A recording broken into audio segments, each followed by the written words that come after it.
Hello, everyone.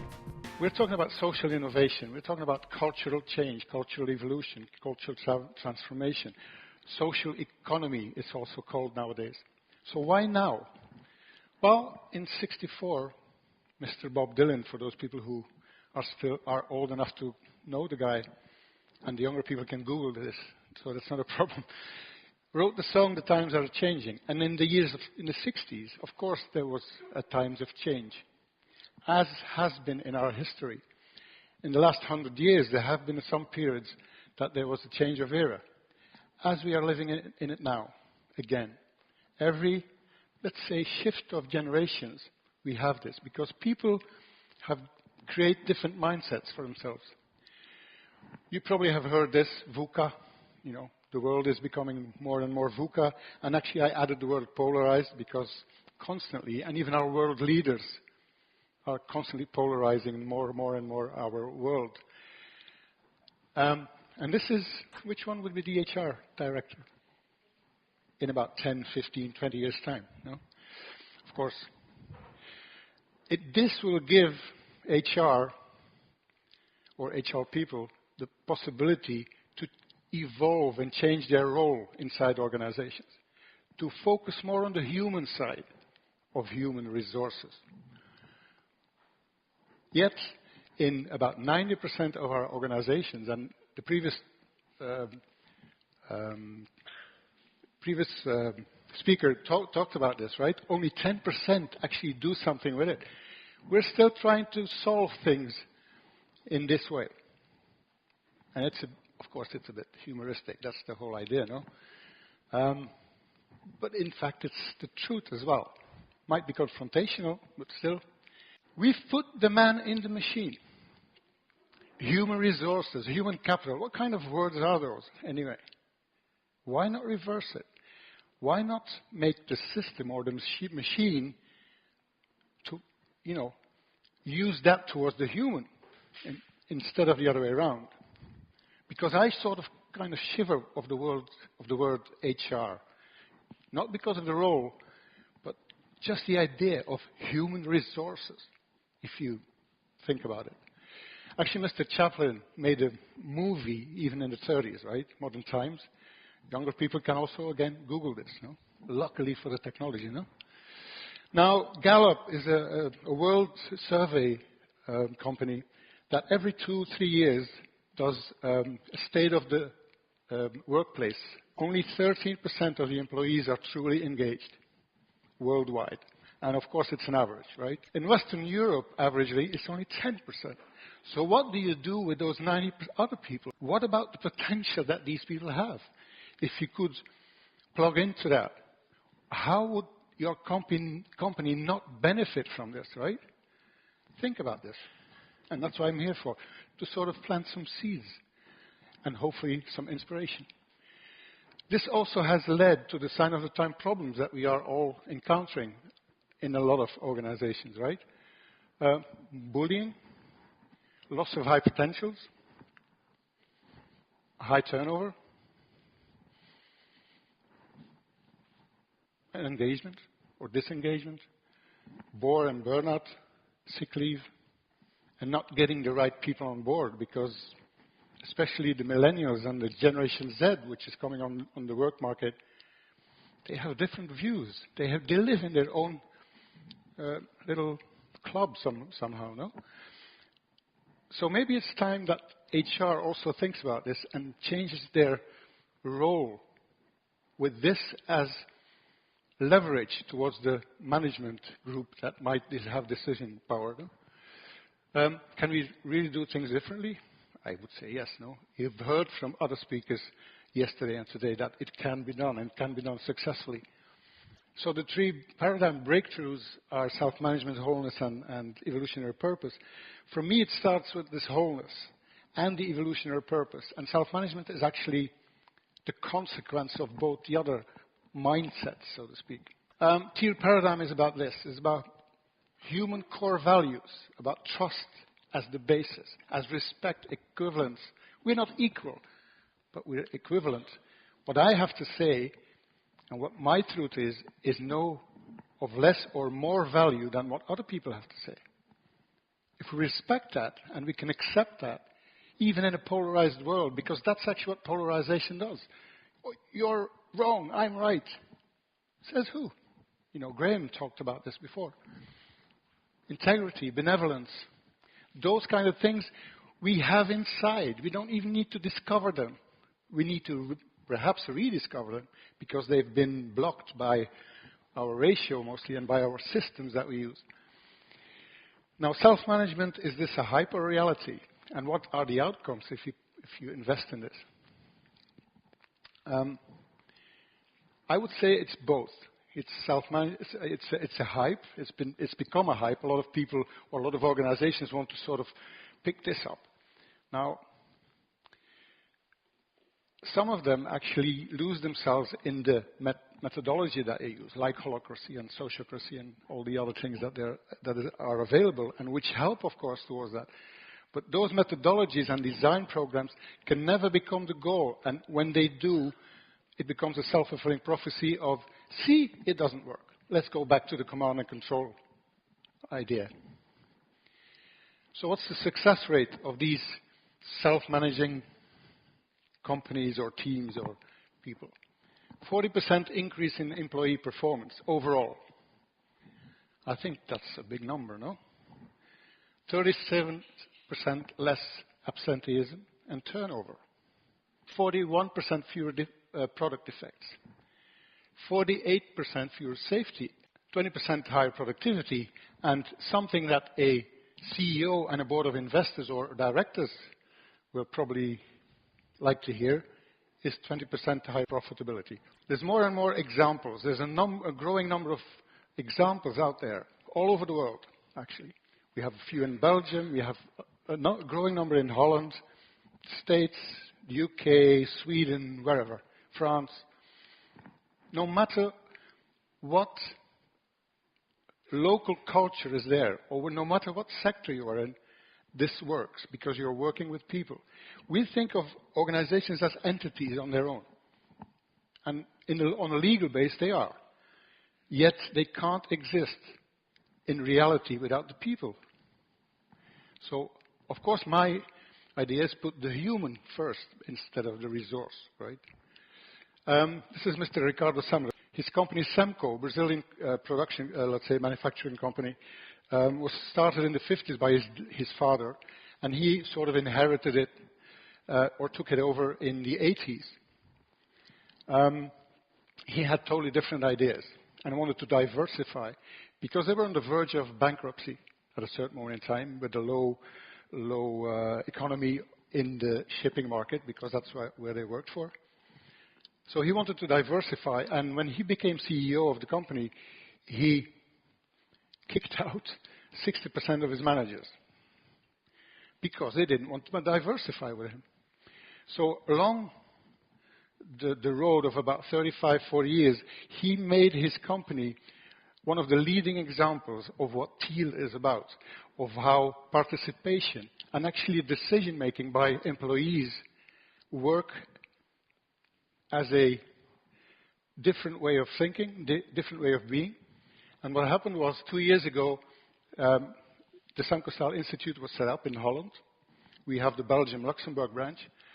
Based on all these, let's say, tools and daily practices that they have put in a framework, which is based on this: trust, reducing or alternative control, self-management, extreme stakeholder alignment, creative innovation.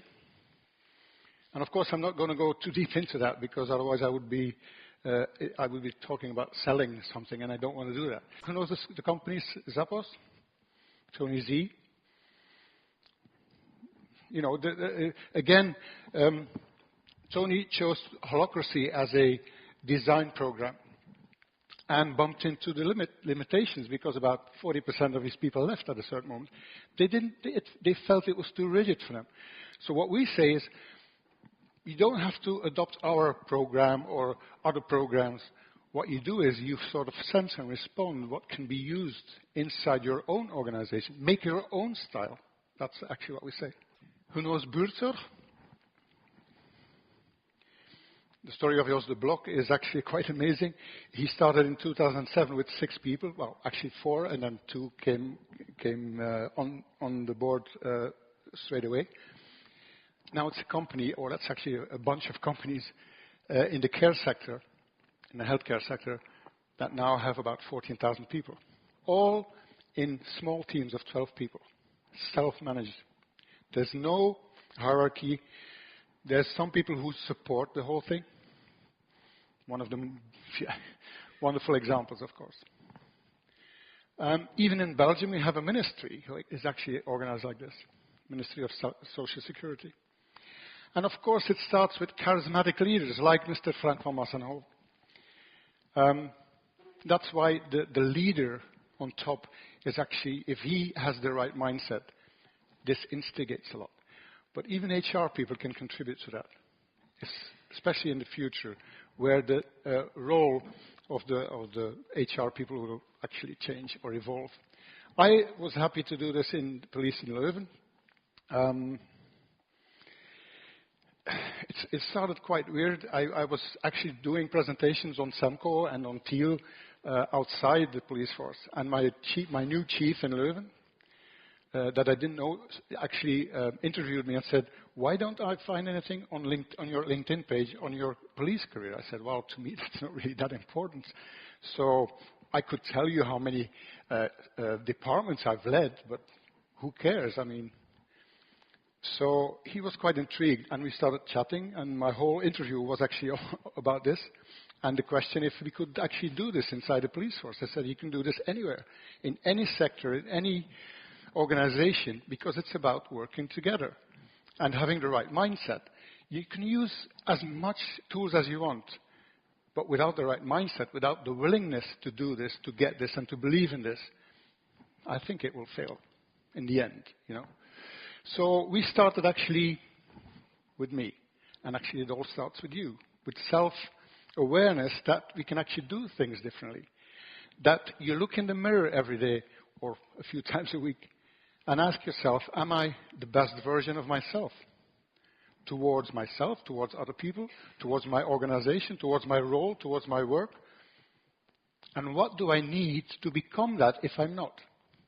So it starts with self-realization, self-awareness, and then you can create impact next to you, on yourself, on your colleagues, on the team that you work in, on the organization, and even in the long run, hopefully, even on society. Self-management starts with self-leadership. And that's actually what I meant when we say, look in the mirror. Take your own responsibilities.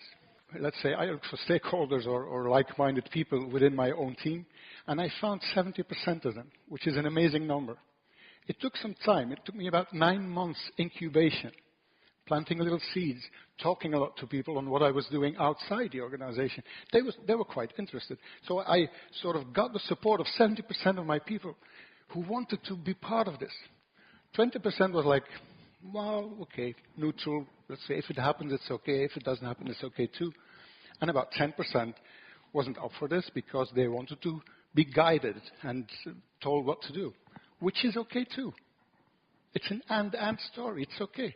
For that 10%, I was, let's say, giving personal leadership, while for the group, I left them mainly towards their own decisions, and if they needed my advice, that was okay. They were there. I was there for them. Now, the issue of trust, or let's say not the issue, the idea of trust. I ask you, if you compare it with a jar, is it empty or is it full with marbles or jelly beans or whatever? Can you actually give a full jar of trust? And if not, why not? Why is it empty? Why do we need to build trust? I say it's different. It's the other way around. If you turn your ideas around, you can actually give a full jar, and you will actually use less energy to sort of refill it once a jelly bean gets out, which is inevitable, to refill it again. If you have an empty jar and you need to fill it, you will never get it totally full. And actually, this trust is based on our history, on our own history. I don't know you, you don't know me. Do I have a reason to distrust you? Of course not. If I give you trust every day, and I show that you will actually change your mindset yourself again as well, and live up to that trust that you have been given.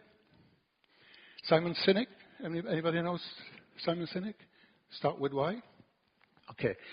He has a quote that says, if we are unwilling to take the risk to give trust, how can we then expect that others give us trust? Or take the risk to give us trust?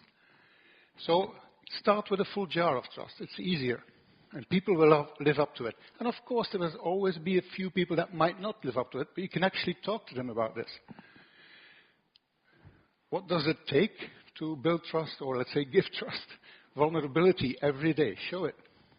There's nothing wrong with being human and showing that you can be vulnerable. Be humble. I changed overnight, so to speak, from just being a plain officer, so to speak, or a detective, to a senior officer. Did I change as a person overnight? As a human being? Of course not. I got another role inside the organization. Did I have to lift myself up above other people? No, actually my role was to support them, to actually carry them a little bit more with my expertise and whatever. So reverse the ideas. Carry them instead of pulling the threads. Peer-to-peer control. You need safe environments for that. You need a framework. And do it together with the people. Don't put them from above, right? Because it's not going to work. They're going to say, oh, there they go again with some new way of doing things that we haven't been part of it. If they haven't been part of it, they will not buy into it. Make them part of it from the beginning. Break down the silos. Break down the limitations of function descriptions. Because people sit back and go like, oh, well, what you're asking there is not in my function description, right? So I'm not going to talk about this. I have ideas, but I won't share them. I don't get paid for this. Break through that. Have open communication, transparency from the start. Share all the information that you can share. And people will understand much more why things cost money, why they can't be paid more or for whatever reason. Create organization culture of co-creation and creative innovation. If this becomes a basic culture, it's much easier to get results. And put the results as a consequence, not as a goal.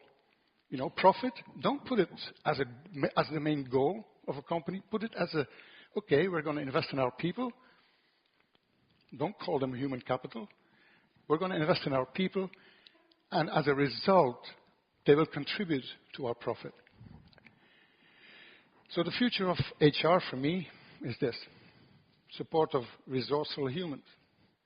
Actually, yesterday I was giving a workshop in Bruges, or not far from Bruges, and one of the people there, the HR officers, said, actually, I'm going to introduce this in my company as one of the first, probably. We're going to change HR to SRH. And I was like, oh, that's good. That's great. We're all resourceful humans, no, in our own life. So why wouldn't we think about this inside our organization, where we spend 75% of our awoken life, no? With people that we haven't chosen, but that we can still work and relate to. What do you take away today that you can start, or actually, what do you take away from the whole 2 days that you can start with tomorrow? Do it for yourself. Make the exercise for yourself. That's okay. This is me. And I have 40 seconds left, so I'm open to questions.